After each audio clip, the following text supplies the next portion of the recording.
I'm making this video is a quick one, but it just kind of dawned on me because I wanted to make this video about this behavior, something called it's a phrase I coined myself actually. It's called the food dictator narcissist. Okay, so food dictator narcissist. What are all this? What does this term itself refers to?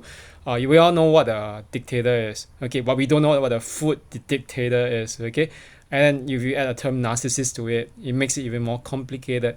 So what is a food dictator narcissist? Okay, the one thing we know, okay, food is basically an essential part of our, human cultures, whatever, regardless of your race, your culture, your religion, your background, we all need food to survive. It's just a very human thing, okay? And the truth is that, whether in moments of fast, moments of feast, we need food, okay? And especially for religions, the thing is food always undertakes a very important role because it brings certain communities together regardless of your faith. Okay, like for example, we break a fast over food. Okay, we fast to control we restrain or limit the intake of certain kinds of food to control our desires, whatever. Okay, as at least like for example in Buddhism they do that thing. Okay, and this is not targeted towards any culture about when it comes to food. But what I want to say is this. The thing is this. I don't fast regardless of this due to health reasons because as I've told y'all, back then like years ago, I think it was not years ago, so just last year, the year before, last year, I had a choking incident in which it was kind of serious and it actually affected the way I eat food, and plus getting sick and everything. So, and this actually led me to refrain from fasting. But the thing is this, I respect people in their food habits. If you are to fast, I'm not going to tempt you to eat food, okay? I don't do that. That is very disrespectful. So let's say if you are Muslim, I don't eat pork in front of you because this is really rude, okay? And then the thing is this, if I want to eat pork, I'll eat pork. But I won't, put it in front of you and tell you to eat it, okay? This is really rude. And, or let's say if you're, fasting, I'll tell you, oh, bro, don't fast, whatever. Fasting is a personal thing, and same as feasting.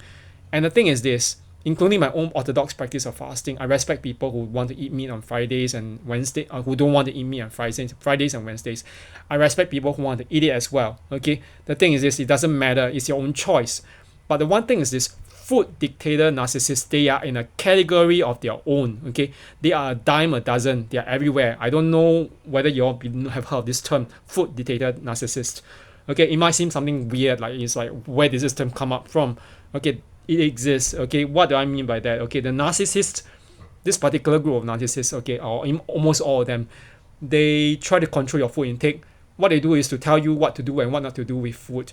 Okay, they are the ones who control what you eat. It's like narcissists always try to control everything we do, what we speak, what we write, what we do. Okay, I don't really care about that. I do what I do. I say what I want to say because I know what I want to say. Okay, I don't. If you want to misread everything, try to accuse me of being slut shaming, being racist, being ableist, or whatever. It's your own business. You don't stop me from saying what I want to say, because if I feel that it's important to say that kind of thing, okay. But the thing with food, okay, food is very important, and one thing is that food is a way to actually manipulate people and control people. Why do I say that? Okay, the thing is this, I realize that it's not only me who has been through this. Many other survivors of emotional and narcissistic abuse, they've been through this. And it's not just men like me, okay, women as well, or even children, okay, or old people. They all have been through this kind of narcissistic abuse or emotional abuse via food. Okay, and this food dictator narcissist is it's not even insidious. Some of it is so ridiculous. Like, I'll tell you my story, but before that, let me tell you one story about this woman. She said that she actually had been, trying to hide food from her husband. Why did she hide food from the husband? Because wherever she puts it, he will finish it. Okay, and the thing is that he will leave none for her and her son. Yeah, he calls that thing what you call night eating disorder. NED, night eating disorder. I mean, there isn't such a term medically, but it's like from he doesn't allow her and her son to eat whatever they want. Okay, and her son is an adult as well. Can you imagine how ridiculous it is? And the thing is that at least a teenager or an adult, because she said that her son now, after a few years of her being separate from the husband, now has a girlfriend. Okay, is married. So, and perfectly happily married. Okay, the thing is this, narcissists They are food dictators. Some of them are really food dictators. They try to control the way you eat your food. You can't eat this. You can't eat that. Okay, that's one thing. And the thing is this, like that incident she said about her night eating, the husband with the night eating disorder. He'll eat up the food. Okay, that she's supposed to actually have for her and her son, and leaving none for them. Okay, so she literally has to, forage or scramble somewhere else in the fridge or buy again the food. It seems like a competition. Is this an eating competition, like a best digestion and whatever? And it's not even a joke, because she said that he's stopping them from eating what they want to eat, whether for health or for for the fact that they need to eat this, but whether for health reasons or for just simply that, oh, you can't have what you want. And the thing is this, yet he can have what he wants. Okay. And then one thing, she said that he'll be eating from like 2 a.m. to 4 a.m. It's like either drunk or something, like not lucid and whatever. And it's a food dictator. Okay, it tells you what you're supposed to behave and how you're supposed to behave. And honestly, it's not new, because one thing, I told my friend this one thing about my experience with food dictator narcissists, the former narcissist in my life, the ex-groomer. Okay, there's this very interesting thing that I say it's interesting, but it's also quite disgusting, because every meal that we had outside, okay, every meal which was at the food establishment, okay, or cafe, that ex-groomer will always blow up in anger. Okay, I just told one friend recently, it's one friend of mine, who he treated me to a meal, actually a buddy, okay. He treated me to this meal at this place called Maison. It's a Japanese French restaurant. It's a Japanese style. It's a Japanese style French restaurant. Okay, the Japanese are really good at doing that. So here in Singapore, he treated me to some food there. Okay, and it was fine. It was just right after, like, years ago in 2015 or 2014, after I came back from Australia. Okay, so the thing was this. This friend was very good. He treated me, but one thing was in 2016. That was when that particular ex-groomer was in my life. We ate once at that place, and the ex-groomer, the ex-narcissist, the former narcissist in my life, blew up at me. And the thing is, it's not over just over that one meal, that one lunch in my maison. I remember that there was another time in Fish and Co. And almost every of that blow-up session is not just over a meal, but I would say that 70%, no, not 70, almost all the major blow-ups were at an eating establishment. It's either in a cafe or a restaurant. And how do I know? Because the thing is this, my psychologist told me to inventory, to write down a list of all those events, when the particular ex-narcissist or ex-groomer was in my life, which had kind of badly scarred me or traumatized me.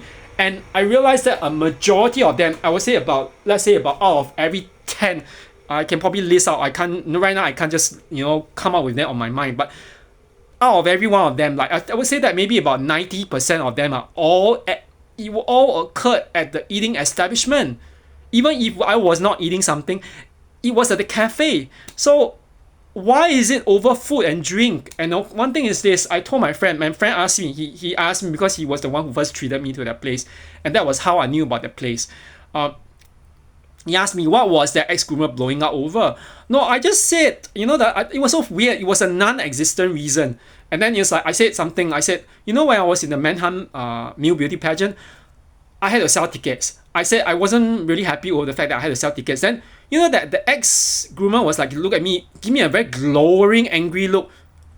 Like, kind of like and it was like that. And then like, and then it was the eyes and the teeth, the combination. It looks so menacing, and it's like, don't you know that?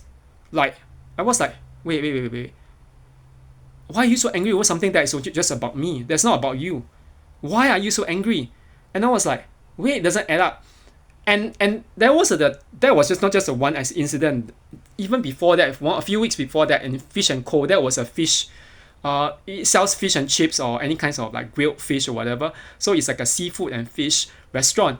We were eating a meal, and I was like, halfway through I was saying, I was just joking, saying, there's this one guy, some creep, at the Manhattan pageant who just plucked a random hair at the back of my neck, and I said, a buddy had just joked, oh, soon he'll be plucking more than just the hair on the back of her neck. I was like, I was just joking. I was just saying jokingly. Then you know that the ex-groomer was like, again, it's not about you. It's about me. It was about what I went through, the harassment. And then you just said, that's not the thing you're supposed to say during your lunch.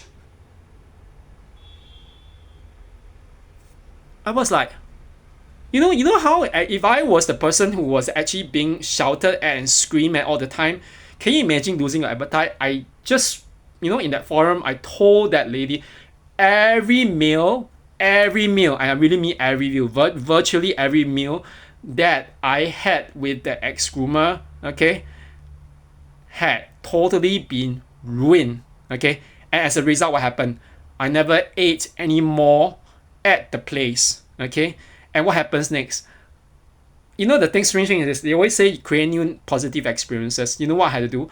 I had to either go to that place again when it was still around, or go to another place another restaurant which I replaced the old one, because maybe the old restaurant had closed down, and eat by myself or with a friend to get a positive experience. People say, why? That's a kind of re-traumatizing yourself, isn't it? I said, no, it's not so much re-traumatizing myself. It's not the issue. The issue was, why are all these narcissists behaving like food dictators? They tell you what you can't eat. They try to ruin your whole eating experience so that you have some kind of like, either maybe you end up eating or losing your appetite. If you don't lose your appetite, you end up developing an eating disorder. I was like, wait. And we didn't say anything to offend you. What caused you offense? I told my friend, it's just as if everything I said was just like bring out some narcissistic injury in them. Then I was like, this doesn't make sense. This really doesn't make sense, because I was never talking about them, okay? And then it was like, that's not the only narcissist, okay? There are a few other narcissists, and it's like, okay, this is one kind of the food dictator narcissist that you can't eat what you want, okay? Or even if you eat what you want, they'll try to ruin that whole experience for you, such that you'll be so scarred and emotionally injured for a long time, if not for life. And then that's one way of it. The other one is where they try to feed you. They feed you things that you don't want to eat and things you're not supposed to eat. Even if you tell them, I can't eat this due to medical reasons, they keep feeding you, saying, if you don't eat it, they will threaten you, okay? Then you don't really love me, they'll do a lot of things. Like, it's, it's supposedly like, under the guise of love and concern or family relationships or friendship or whatever, it's actually malice. Deep down at the core of it is malice. Why? Maybe they want to fatten you up. They want to make you so unhealthy. And what is the purpose of making you so unhealthy or fatten or so fat? Because that way you will not be attractive. Okay? Because you know why? Let's just admit it. Few people actually like fat and unhealthy people, because you can't keep up with them when you do certain things, and that's just the way. And they know that. They want to make you really fat and unhealthy, and because of that, they keep on feeding you things that you're not supposed to eat for your health reasons. And you know what happens as a result? You can't leave as well, because nobody else actually fancies you. Okay, this is a very, very twisted and very warped way of behavior and thinking.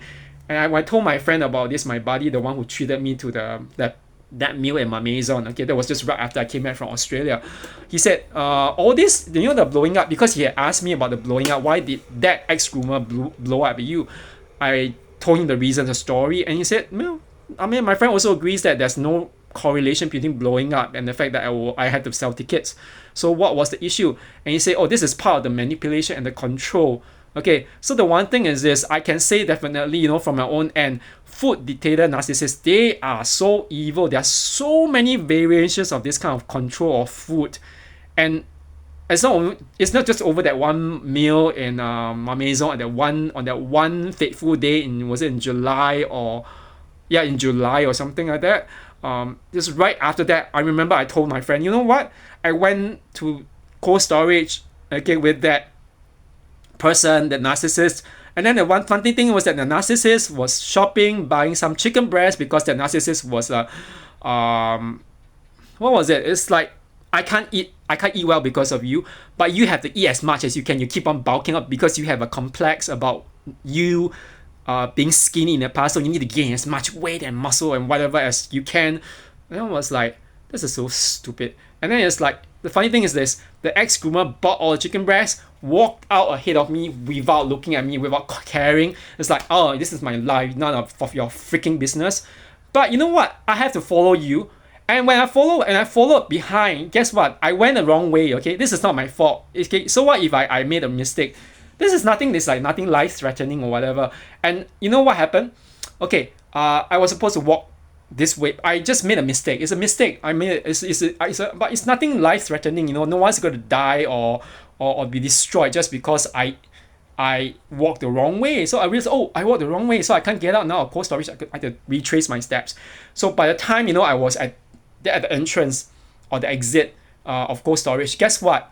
That particular ex-narcissist, ex-groomer. Okay, let me demonstrate to you what that ex-groomer did. It's like the face was like this, glowering at me. And the thing is, like, I give an analogy.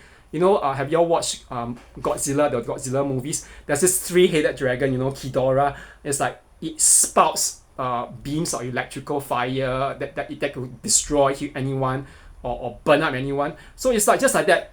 He had a look of like Ghidorah. I was like looming over me. I remember that I was telling my psychologist about this. He said, "Does it really scare you?"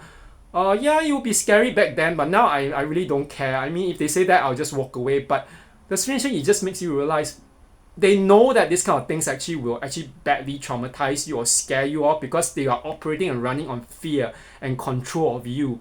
And it seems to be a common thing among like a lot of these narcissistic or people, or even the sociopaths and psychopaths, the food dictator narcissists. Okay, so really beware. Okay, they really are very sick in the way they control you. They try to do this. And I kind of wonder, because sometimes I wonder. I told my friend, the thing is when I was in Korea, I think most of my appetite returned, but I was still eating pretty slowly. I can't help it. It's just a part of the whole thing about the fear of choking. It's still subconsciously ingrained. But the thing is this: my friend, who was my Korean friend who treated me, asked me, Hyung. Hyung is like older brother. It's a term for the like the younger men to address their so-called seniors. So especially they see as a brother. So they said, Hyung, is it the food? He said something me in Korean. Is it that the food is not delicious, or you don't like it? I said, no. I just told you. I tried to reassure him. Say it's nothing to do with the food. Don't worry. I actually like the food. The food is very good. It's just that I still have a psychological fear of, like, I use the term in Korean, 심리 장애. It's like a psychological cripple or psychological barrier. Okay, I said it's because I told him I choked once, and I was very scared because of that. And I'm more careful now when I eat. And he said, still, he said, you shouldn't be so worried. You just eat it, and then you won't choke. Don't worry. It's all like it's all soft food and everything. And I mean, we were eating like pork and beef, and everything was just barbecue, and so it was very chewy and everything. You can still chew and everything and swallow it, and you won't. It's not like there's no bones involved. Okay, all the bones were removed. But back to the whole thing, and I kind of think about it. I realized, why did I even choke on that fish bone? It wasn't a very careless mistake per se, but part of it was just carelessness. But also, but there was another part complex tied to it. I was watching the movie. This comedy drama series about a woman who had made a friend with another girl, and she found out that this girl was actually dating a married man, but she realized because the girl reminded her of a deceased sister who was also dating a married man. So because she felt guilty for having pushed her sister to sort of like commit suicide, to unalive herself. So she told that girl, you know what? If you really want to just have an affair, go ahead and have an affair, and even make the man yours. The irony is in that show, in that Queen's House, Young Egypt, it's a kind of like the whole thing it surrounds the whole idea of a house with like all this high heel shoes on display, and a lot of it will obviously display. So the whole idea of a so-called glamorous life, the woman's high heel shoes, is being exploded, because you realize that woman realizes later on that girl whom she saw as a kind of like a mirror of her deceased sister, and a so-called maybe a possible best friend, okay, because she's like a sister from another mother kind of thing. She turns out to be actually having an affair with her husband. So what was the whole thing? That's a pretty good drama series, but the whole thing was this: that there was the whole thing, that part when it begins, the whole series begins in the middle of things, right, where there was a pledging once again of marital vows between that woman and her husband. Then there was a supposed murder of that girl that who was the former best friend, and so there was suspicions that was she the one who kill her or stab her, because the knife was actually there, and she was found there with the knife not necessarily in her hands, but but she was trying to, obviously trying to stop the bleeding. And so, this kind of thing, convenient circumstantial appearances, the signs and everything. But you just realize this.